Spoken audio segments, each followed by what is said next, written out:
You remember we have been talking about Bible stories, and we have seen in the last few weeks Abraham and Sarah have both died, and their son Isaac has found a wife, Rebekah. Yes? So, now they're going to have kids, and trouble's going to start. Because when Rebekah becomes pregnant, she has twins. And even as they are inside of her, she can feel them fighting. How many of you have a sibling? Let me see your hands. How many of you fight with your sibling? How many of you always get along with your sibling? How many of you are twins? Do you always get along? Do you always fight? Well, then you're better than Jacob and Esau. Thank God. Okay.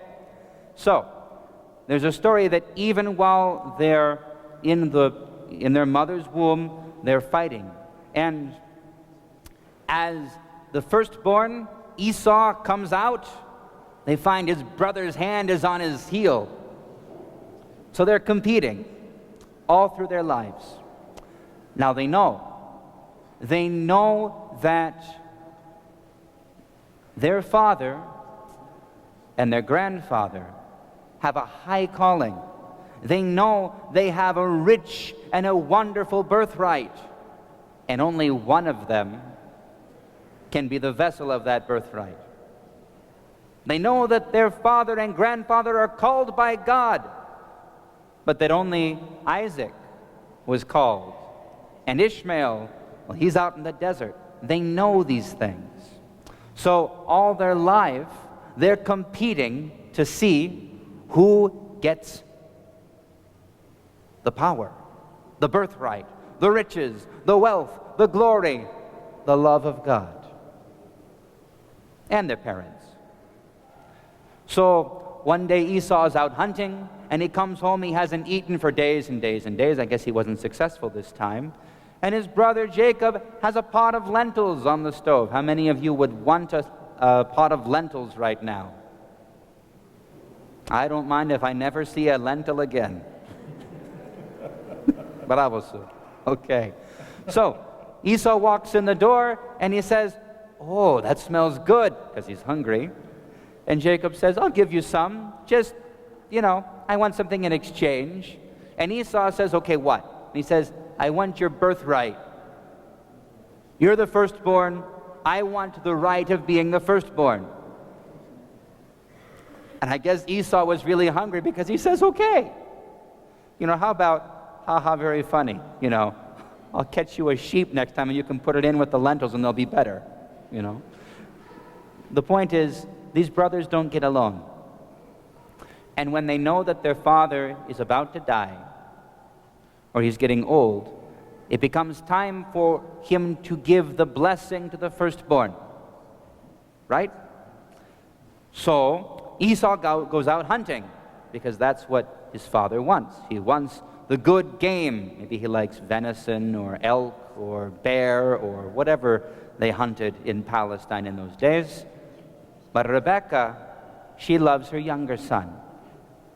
And we think that she knows something more. She sees a gentleness, a piety, an obedience in him that isn't present in Esau, the rough and tumble man of hunting and violence.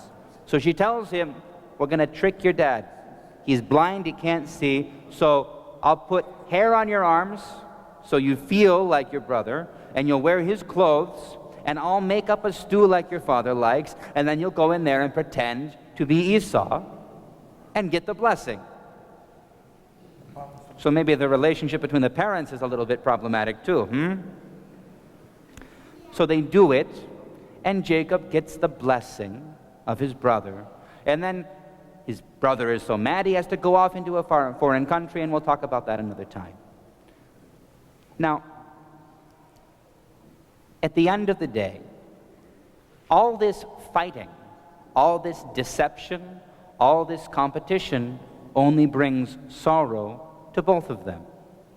It doesn't work out well, because the way of the covenant The way of the one who is called by God is not to be best,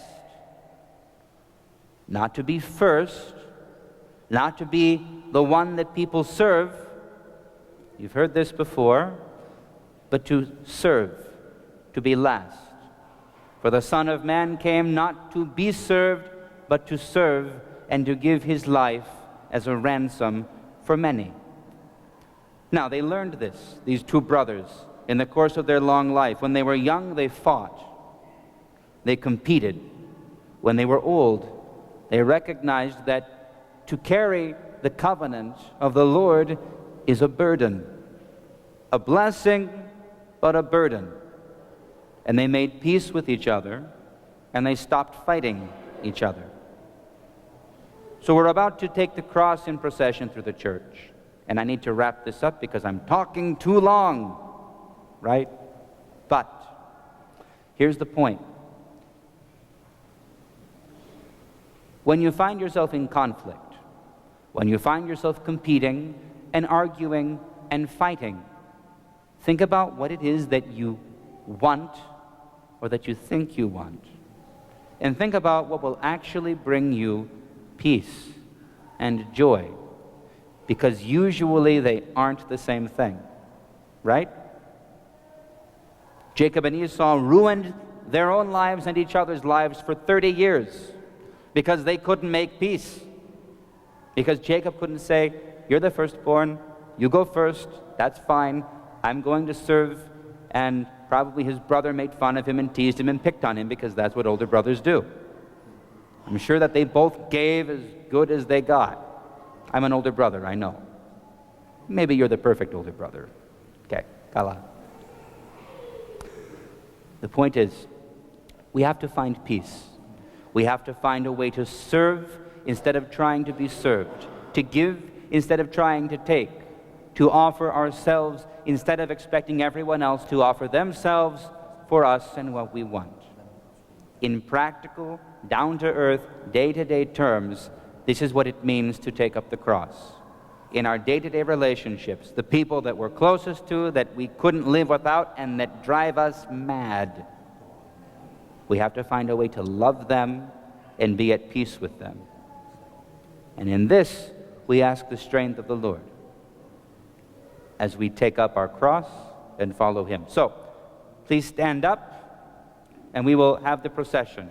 As soon as the procession is done, I'll distribute the flowers to the kids, and they'll go for a fairly brief Sunday school session today.